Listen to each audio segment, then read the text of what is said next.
Hi, my name is Mara Valderran. I'm the author of the new adult fantasy series Heirs of War and the upcoming young adult dystopian series Shifted Realities, due out this January by Curiosity Quills Press. For more information on me, you can go to www.maravalderran.com.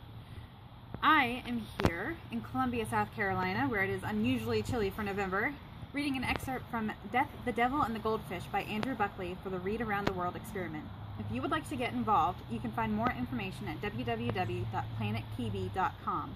The address is in the description of this video. Now let's read. "Pull!" shouted Neville Bartholomew Snell Jr. III. Splash went the Mexican into the pool. Thanks to an automated alarm warning system, Neville knew about the security breach at his Majestic Technologies lab just outside of London.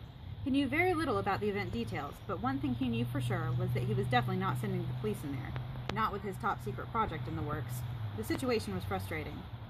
Neville was a marvel of a human being, from the standpoint of most outside observers. Many people threw a tantrum when angry. Some sat quietly and fumed. Others reacted violently. Some had outbursts. A lot shouted and screamed.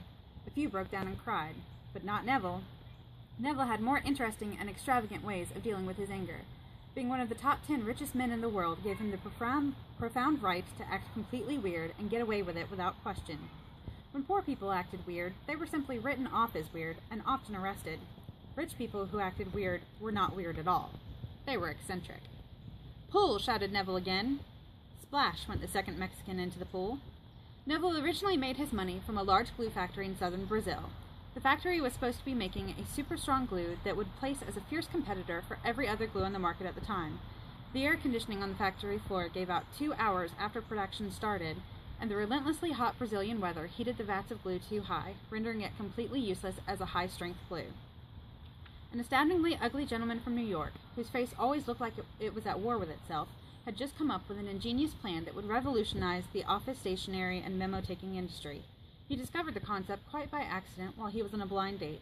A mutual friend had set him up with a rather nice woman whose only fault appeared to be an embarrassing and messy snorting sound she made every time she laughed, which was something she did often, mostly to cover up uncomfortable silences.